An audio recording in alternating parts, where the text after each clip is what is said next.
అతను ఉంటే ఇష్యూ పరిష్కారం అయిపోయేది. అవును. అతను లేడు.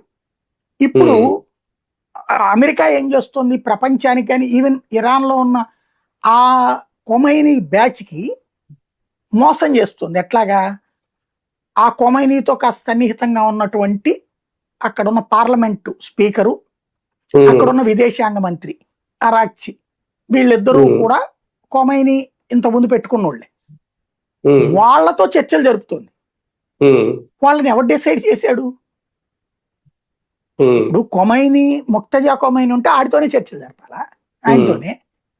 ఆయన కాదనుకున్నప్పుడు ఆయన నేను వీళ్ళని పంపిస్తున్నానయ్యా మీ దగ్గరికంటే వీళ్ళతో చర్చలు జరపాలి, లేదా అధ్యక్షుడితో చర్చలు జరపాలి.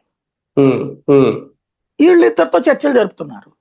వీళ్ళు చెప్తే వాళ్ళు మాట వింటారా సైన్యం? లేదు. కాబట్టి ఏం చేశారు? హార్ముజ్ జలసంధి దగ్గర డబ్బులు కలెక్ట్ చేసుకోవాలనుకునేది ఈ 7 బ్యాచ్ల ఉద్దేశం.